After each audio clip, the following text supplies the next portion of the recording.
Paano kung may mga taong nangako sa'yo, pero nabigong tuparin ang pangakong iyon? Ano ang gagawin mo? Paki-comment nga ang iyong sagot sa ibaba. Excited akong magbasa ng iyong komento. At kung gusto mong malaman ang nangyari kay Leah sa paglalayas niya, tara na't subaybayan natin ang kwento niya hanggang dulo. Maagang maaga pa lang ay nakaupo na si Leah Santos sa lumang bangkong kahoy sa labas ng kanilang munting barong-barong. Niyakap niya ang sarili habang nakatitig sa sirang bell ng bisikleta na matagal na niyang tinatago. Isa itong simpleng piraso ng bakal, kupas at hindi na gumagana. Pero sa kanya, simbolo ito ng pangarap. Pangarap na sana'y matupad ngayong Pasko, ang magkaroon ng sarili niyang bisikleta. Habang iniikot niya ang bell sa kanyang kamay, hindi niya mapigilan ang mahinang pagngiti. Papa Jesus, sana po bilhan na po ko ni nanay ng bisikleta sa Pasko. Nangako po kasi siya sa akin eh. Kasabi ng bulong niya ay bumukas ang pinto ng kanilang barong-barong. Tsaka lumabas ang kanyang ina, si Elena. Kita sa mukha nito ang pagod, pati ang bahagyang pamamaga ng kamay dahil sa magdamagang paglalaba. Pero kagaya ng nakasanayan, pinili nitong ngumiti sa anak. Anak, halika rito. May dalang mainit na lugaw si nanay. Nanay, yung bisikleta po, di ba sabi niyo po ngayong Pasko? Anak, kumain muna tayo. Biglang nagbago ang mata ni Elena. Parang may sumundot sa puso niya. Pagka-guilty, takot at lungkot. Hindi niya alam kung paano sasagutin ang tanong ng anak na ilang araw nang nag-aantay. Nay, sumagot po kayo. May bisikleta po ba kayong ibibigay sa akin sa Pasko? Oo anak, gagawan ko ng paraan. Pangako. Pero kahit sinabi ni Elena yon ng buong tapang, alam niyang baka hindi niya kayanin. Hindi sapat ang kinikita niya sa paglalaba, lalo't may atraso pa siya sa paluwagan. Ngunit paano niya sasabihin kay Leah na hindi muna sila makakabili ng bisikleta? Naaawa siya sa kanyang anak sa mga oras na yon. Ang sarap naman po ng lugaw niyo, Nay. Binili ko yan kay Aling Puring. Yan na muna ang hapunan natin ha. Na-short kasi si nanay sa budget eh. Okay lang po, Nay. Paano naman po yung bisikleta ko? Wala din po ba kayong budget? Gagawan ko nga ng paraan, anak. Thank you so much, Nay. The best ka po talaga. O siya, sige na. Kumain ka muna dyan bago daldal para makapagpahinga na tayo. Maaga pa ako sa trabaho bukas. Sige po, Nay. Ilang sandali pa ay natapos na si Leah sa pagkain at iniwan ang kanyang pinggan sa mesa. Kaya sinaway naman siya agad ng kanyang ina. Anak, ang pinggan mo, iligpit mo naman at hugasan. Pagod na ako, anak. Bukas na po, Nay. Ngayon na, anak, sige na. Didilaan niya ng ipis. Delikado. Hay, sige na nga. Napabuntong hininga na lang si Elena sa ugali ng anak na si Leah at piniling pakalmahin ang sarili. Si Leah naman ay hinugasan na nga ang pinggan bago pumasok sa kwarto. Kinabukasan, nagising naman ng maaga si Leah at nakita niyang abala ang kanyang ina sa paghahanda para umalis. Inayos nito ang sako ng labahin, naglagay ng pamalit at nagsimulang maghanda. Kahit pagod at hirap, hindi nagrereklamo ang kanyang ina. Nay, baka pwede ko po kayong samahan mamaya sa bayan. Hindi anak madami pang labahin. Tsaka, baka pwedeng dito ka muna sa bahay. Kahit kaunting linis lang, matulungan mo ko. Opo, basta mamaya po. Sabihin niyo po sa akin kung anong araw po tayo bibili ng bisikleta ha. Nalapit na po kasi ang Pasko. Ako mamimili, Nay, ha? Tumango ang kanyang ina. Pero ang tingin niya sa anak ay puno ng lungkot. Parang gusto niyang sabihin, Anak, Pasensya na. Pero hindi lumalabas sa bibig niya. Pag-alis ng kanyang ina, sinubukan ni Leah ang linisin ang paligid. Pero habang nagwawalis siya, may papalapit na tunog ng bell. Hindi yung bell na hawak niya, kundi yung tunog na matagal niyang pinangarap marinig mula sa sarili niyang bisikleta. Paglingon niya, si Gino yon. Kapitbahay niyang may bagong biling bisikleta. Kumikintab, may ilaw, may sticker, at parang minamaliit ang lahat ng lumang bagay sa paligid nila. Leah, tingnan mo oh! Bagong bago! Regalo sa akin ni Papa! Gusto mo itry? Napalunok si Leah. Mabilis na kumislap ang mata niya, pero nawala rin agad. Parang bigla siyang nahiya sa sarili niya. Ang ganda! Pero wag na, baka masira ko eh. Tsaka, dibilhan naman ako ni nanay. Baka bukas oh, mamaya siguro. Wow! Mabuti yan para sabay tayo magbibisikleta. Dumating pa ang ibang mga bata. Nakapalibot kay Gino na parang artista. Pare-pareho silang nakatingin kay Leah. Leah, siguro ikaw din makakabisikleta no? Tingnan mo, ang ganda ng bike ni Gino. Dapat ganyan ipabili mo sa nanay mo ah. Dahil ganyan din ang ipapabili namin. Paano siya magkakaroon? Mahirap lang naman sila ron. Hindi kami mahirap. Nangako nga si nanay na bibilhan niya ako eh. Talaga? Sigurado yan ha? Baka hindi naman pala totoo. Isipin mo, nanay mo labandera lang. Mabilis na napayuko si Leah.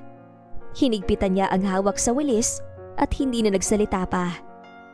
Nang umalis ang grupo, naiwan siyang nakatingin sa lupa. Pakiramdam niya, ang liit-liit niya. Pagsapit ng hapon, dumating si Elena. Kitang-kita ni Leah ang gasgas sa braso ng ina, pati ang pamumula ng mga daliri. Pero hindi niya tinanong. Tahimik lang siyang naupo sa gilid. Anak, kumain ka na ba? Nay, kaya po ba talaga natin bilhin yung bisikleta? Anak, ilang beses mo na bang itinatanong yan sa akin? Inay, inaasar po kasi ako ng ibang mga bata dito. Hindi mo daw kayang bilhin ng bisikleta. Mahirap lang daw po tayo. Parang natigil ang paghinga ni Elena. Gusto niyang sabihin ang totoo. Pero paano niya sasabihin sa batang umaasa na hindi niya maibibigay ang matagal ng hinihiling nito? Baka magalit pa ito at masaktan. Kaya hanggat maaari ay gagawa siya ng paraan kahit na ang mangutang sa boss niya. Kahit walang kasiguraduhan kung papautangin siya nito. Anak, ang Pasko hindi nasusukat sa regalo. Pero pangako niyo po yun, Nay. Bakit parang ayaw niyo po yatang tuparin? Medyo nagipit kasi si nanay ngayon eh. Baka hindi ko talaga matupad. Hindi na naghintay ng kasunod na salita si Leah. Tumalikod siya at pumasok sa maliit nilang kwarto. Napaupo si Elena sa silya. Pinisilang dibdib at pilit na nilunok ang kirot sa puso niya. Kinabukasan, araw bago ang bisperas, nagmadali si Elena para maghanap pa ng dagdag na pagkakakitaan at susubukan niya din na manghiram ng pera sa amo niya. Bago siya umalis, lumapit siya sa anak. Anak, babalik si nanay maya-maya. Huwag kang aalis dito ah. Pupunta ako sa amo ko. Sige po. Nang tuluyang umalis si Elena, napaupo si Leah sa gilid ng kama. Hindi niya alam kung bakit masakit ang dibdib niya. Pakiramdam niya hindi siya mahal ng nanay niya. Pakiramdam niya hindi siya importante.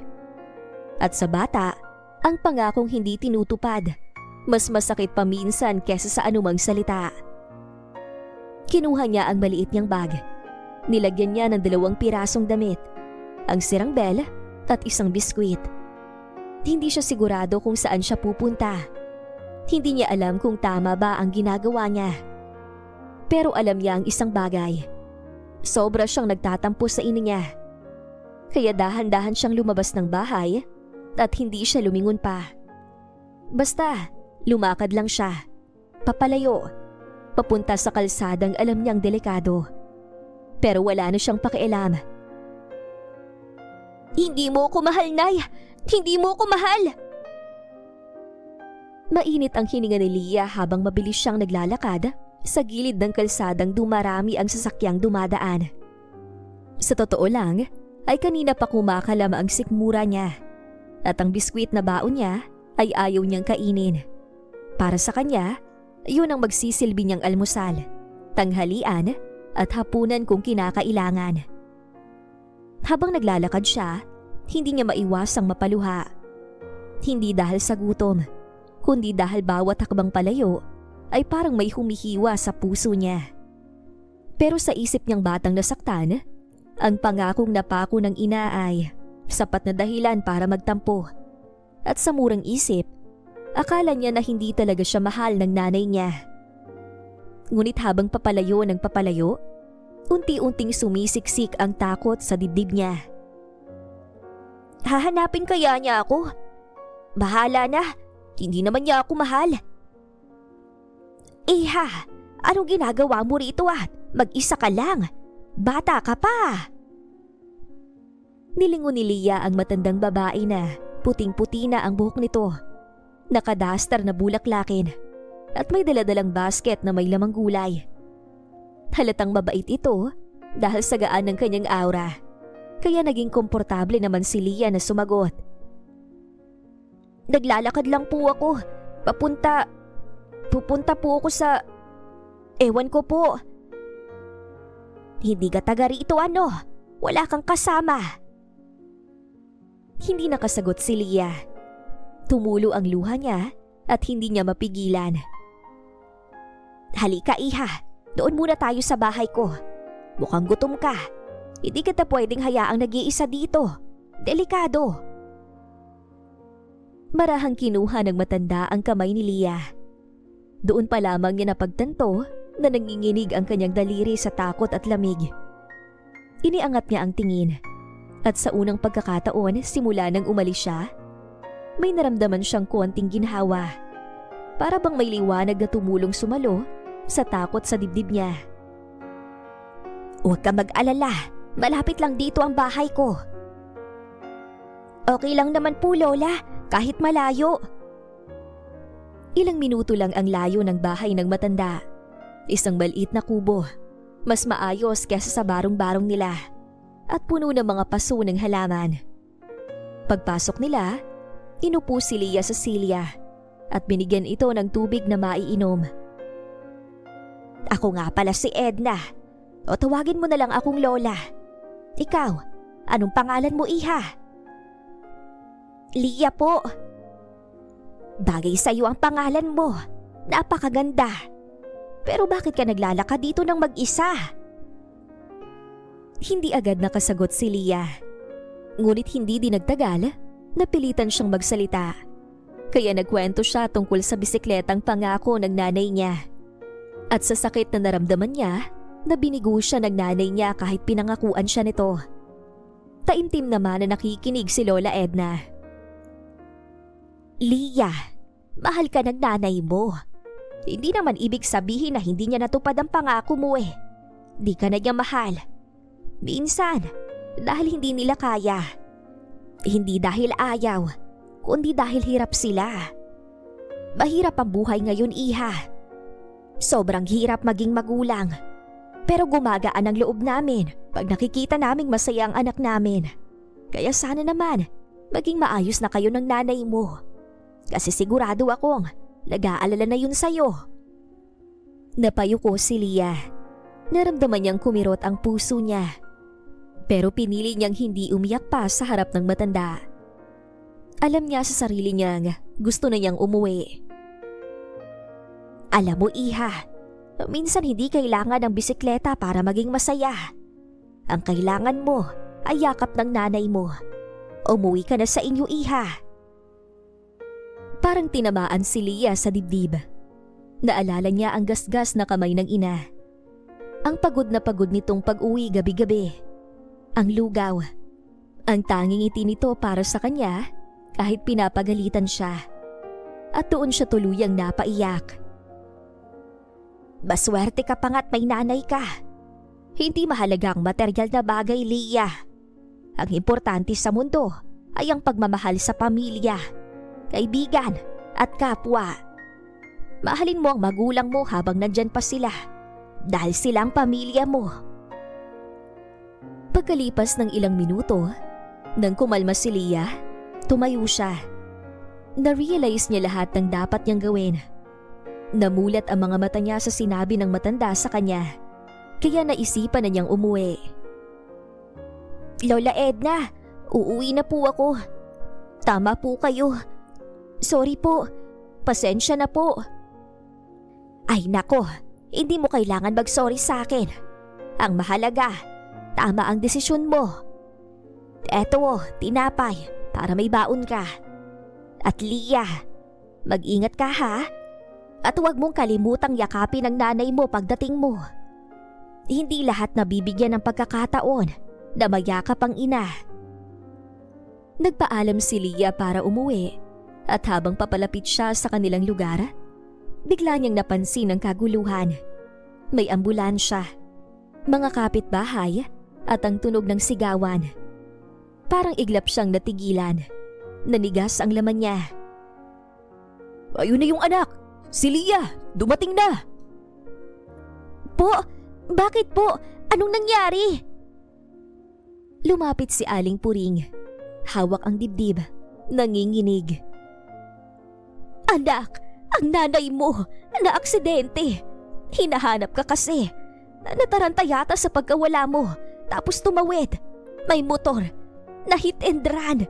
Dinala na sa ospital. Bumuhos ang luha ni Leah bago pa siya makatakbo. Hindi niya nainisip ang pagod, ang takot o ang hapdi sa paa. Ang nasa isip niya lang, ang nanay niya. Pagdating niya sa emergency room, halos malaglag si Leah sa nakita. Si Elena, nakahiga, balot ng benda. Duguan ang ilang bahagi ng braso at binti. At ang kamay nitong kanan, ang kamay na ginagamit nito sa paglalaba, nakasabit sa bakal na swero. Unti-unting tumutulo ang dugo sa tubong nakakabit dito. Nanginginig naman si Leah sa nasaksihan niya. Nay? Dahan-dahang iminulat ni Elena ang mga mata. Halos wala ng lakas. Pero nang masilayan niya ang anak, tila may gumaan sa kanyang puso kahit papaano. Anak? Leah? Buti naman. Nakauwi ka. Nay, sorry po. Sorry po talaga. Hindi ko na po uulitin. Huwag niyo po akong iiwan, Nay. Please. Pinilit ni Elena na itaas ang kanyang marahas na nasugatang kamay para abutin ang pisngi ng anak. Pasensya na anak. Hindi ko man lang nabili ang bisikleta mo. Nay, hindi ko na po gusto ng bisikleta. Hindi ko na po kailangan yun. Basta po mabuhay kayo, Nay. Please naman. Umiyak si Elena. Umiyak din ang doktor at ilang nurse na nakarinig sa batang, halos mabaliw sa pag-aalala. Agad silang kumilos para isalba ang buhay ni Elena. Habang si Leah naman ay naiwan sa labas. Yakap ang tuhod, umiiyak at paulit-ulit na sinasabing, Nay, bumalik na po ako. Huwag niyo po akong iwan. Makalipas ang 2 araw ng walang tigil na pagdadasal ni Leah, dumilat si Elena. Hindi niya agad narinig ang paligid. Pero nakita niya ang anak na nakadikit sa gilid ng kama, nakatulog sa pag-aalaga. Gumuhit ang luha sa mukha niya habang pinagmamasdan nito. Anak! Napakislot si Leah at nagising nang makita niyang gising na ang kanyang ina. Agad niya itong niyakap ng mahigpit. Nay, thank you po! Thank you po talaga! Promise, Nay, hindi na po ako magtatampo. Hindi na po ako aalis. Hindi ko na po ulitin. Anak, salamat. Bumalik ka. Yun lang ang hiling ko. Pangako po, aalagaan ko po kayo. Ako po ang magiging kamay niyo.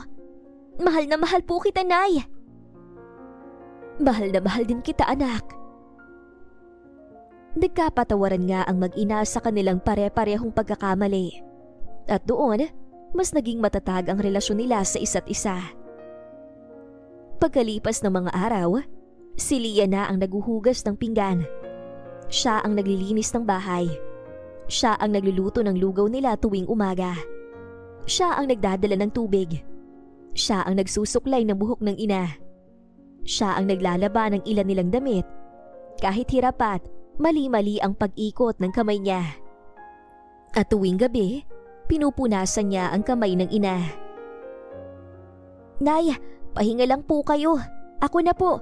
Ako na po magiging kamay ninyo. Salamat, anak. Hindi ko akalaing ganito ka kabait. Sorry po, Nay. Kasalanan ko po kaya kayo nagkaganyan. Hindi, anak. Nagkataon lang ang lahat. Disgrasya lang yon. Pero anak, salamat. Salamat at bumalik ka. At sa araw ng Pasko, walang bisikleta, walang regalo, walang kumikislap na ilaw. Pero may isang bagay na mas mahalaga. Mas naging matatag ang pagmamahalan ng mag-ina at iyon ang hinding-hindi nila ipagpapalit. Hanggang sa dumating ang umaga ng bagong taon na may dalang payapang liwanag sa maliit na tahanan ni na Elena at Leah. Dahan-dahang inaabot ni Leah ang tasa ng mainit na salabat sa ina. Ngumiti si Elena. Mahina man, pero totoo at puno ng pasasalamat. Anak, kahit ganito ang Pasko at bagong taon natin, masaya ako. Ang mahalaga, kasama kita. Kahit na wala man tayong maraming handa. Ang importante, magkasama tayong dalawa. Patawarin mo talaga ako kung hindi man kita nabilhan ng bisikleta. Nay, hindi ko po kailangan ng bisikleta. Kayo lang po, sapat na para maging masaya ang Pasko ko. Makasama ko lang po kayo. Napaluha si Elena sa mga salitang iyon. Hindi dahil sa sakit sa katawan, kundi dahil ng lambot ng puso niya sa pagmamahal ng anak.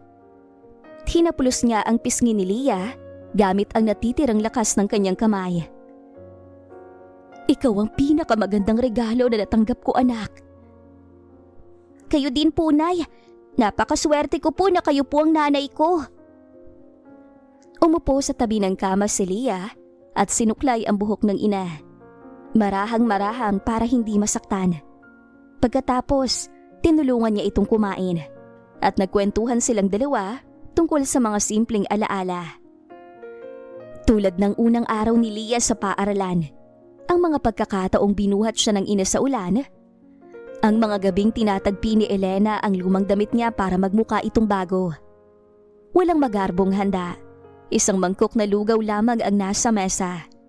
Pero sa ilalim ng bubong nilang butas-butas, natutunan nilang dalawa kung ano ang tunay na kahulugan ng Pasko. Nay, pangako ko po, aalagaan ko po kayo. Kahit lumaki pa ako, hindi ko po kayo pababayaan. At pangako ko rin, anak, kahit wala akong maibigay na mamahalin, ibibigay ko ang buong puso ko sa'yo. Yan ang kayamanan nating dalawa. Napayakap naman sa isa't isa ang mag-ina at napaiyak sa tuwa nang maramdaman nila ang pagmamahal sa isa't isa. At doon, napagtanto ni Leah ang pinakamahalagang aral sa buhay. Hindi sinusukat ng regalo ang pagmamahal. Hindi material na bagay ang makakapagpuno ng puso. Ang tunay na kayamanan ay ang pagmamahal, pag-unawa at pag-aalaga sa pamilya. Sa gabing yon, hindi man sila mayaman sa pera, mayaman naman sila sa pagmamahal. At yun ang Paskong hindi nila malilimutan. At hanggang dito na lang ang maganda nating istoryang ito. Maraming salamat mga kakwentuhan! Huwag niyong kalimutang mag-like at subscribe at pindutin na rin ang notification bell para lagi kayong updated sa ating kwentuhan. Hanggang sa muli, paalam!